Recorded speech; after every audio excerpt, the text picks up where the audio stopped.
don't know what Game Freak did to piss this man off this much, but he is brutally leaking everything. Here's where we left off. Sinnoh originally had a water route to connect the post-game island. So yeah, you have the waterway behind the Pokemon League to where Shaman is, and then the waterway that leads to New Moon Island.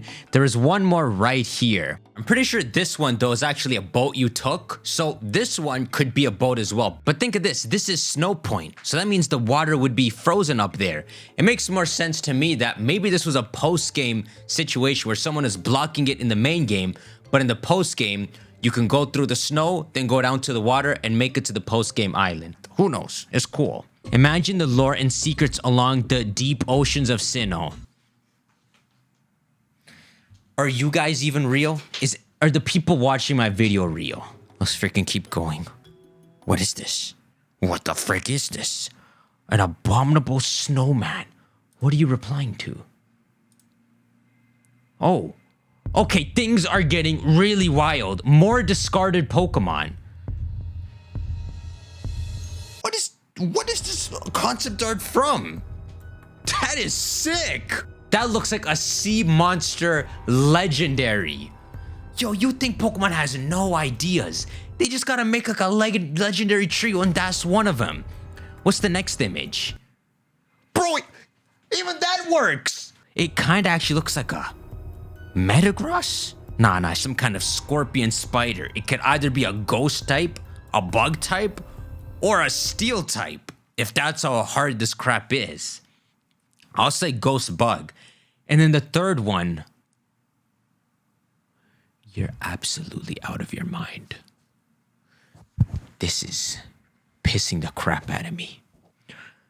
So they took unknowns and made some freaking abomination, amalgam creature that would exist in the games. They put all this thought into what the unknowns would really be, tying it to Sinnoh and crap, and then wiped everything out of the game.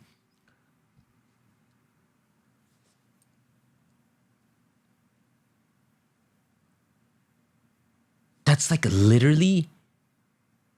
quite literally an unknown scriptures based Pokemon. You would like go to the Shinjo ruins and it would be standing there, level 80 or something. They had some fun stuff planned. It would be like guarding the temple while Arceus is gone, stuff like that. Or in the Heart Gold and Soul Silver games, after doing a couple things in the useless ruins of Elf, which when they're remaking Gold and Silver, they would see how useless the ruins of Elf are, how there's some intricate puzzle here, but it leads nowhere.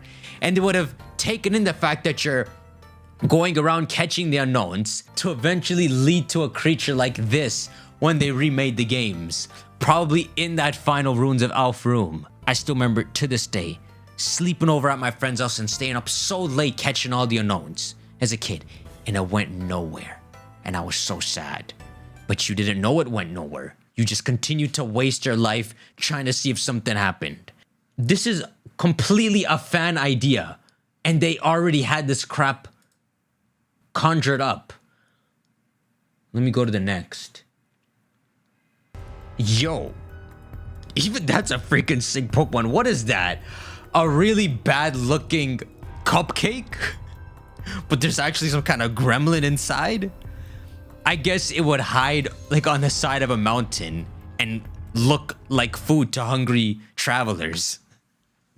That's such a good design too. And then this abominable snowman, bro. Sea serpent, undead spider, freaking unknown megalith, abominable boy. Would these not have all made for crazy post-game legendaries? Is there freaking more? Let me see. Holy crap, it still goes. Oh my god. Looks like some kind of sleeping level 70 dinosaur you'd find. It actually looks very Dialga-like, which would be cool if they spun it, that it was some kind of creature related to Dialga. And then there's just freaking more. So there's this really freaky Pokemon that's just a head with all these neuron craps half visible behind it. that would have been the entire Pokemon. You can see it here, right? It's just the head. I know this is a legendary too. It is probably the ghost of some kind of creature. Okay, so this thing and then this thing, these two would have made for like a crazy version exclusive for each game. Doesn't even have to be a trio for that one. I'm not even sure what game I have in mind here. At this point, these are starting to look like black and white times and on. So like in the black and white post game.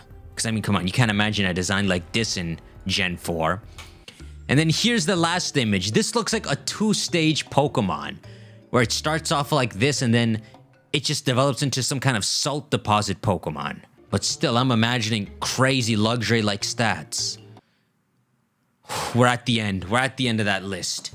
Look at this hashtag here, not all Typhlosions. What are y'all seeing over there that I'm making my way to? I'll get there eventually. You know, the ultimate thought I can give is, because Gen 6 was so naked, pretty much no legendaries, right? There was none. Maybe these were a bunch of the concepts they had planned for that.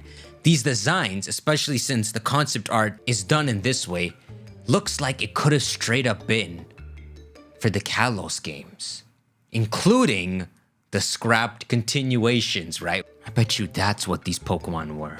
All right, if I scroll up, it just freaking keeps going. Okay, yeah, I've come back on another day. I want to keep looking through these. Let's keep going. Let's scroll up. Beta Gen 3 UI. Oh, that is so cool. Do you see these two screenshots? This one looks so much like the gold and silver party screen, where they don't even have proper icons. So this is initially how they designed Ruby and Sapphire to be. This is nostalgic to look at. Even this is closer to gold and silver because you can see there isn't really a background. This is kind of a cool addition right here. They made proper use of all the space. What even is this sprite right here? It kind of looks like Luigi with the mask. Oh, it's a freaking Gloom. Is it a Gloom sitting down? Okay, let's just go to the next post, bro. I gotta get through these fast. You're freaking joking me. They made the whole sprite for that? Yo, that's insane. So they fully designed this Pokemon. It wasn't just the concept art. How do you change your mind after everything is done?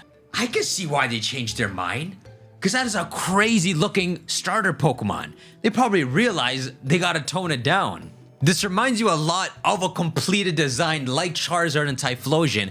I can only think of one reason they might have backtracked this, which is that it's flying in the sky, and they maybe wanted to differentiate it from Charizard, which also explains why they suddenly started off with Torchic being a chicken and then moved away from the flying bit. It's almost like it was an afterthought to avoid the flying type. That's the best guess I can give. This thing looks insane.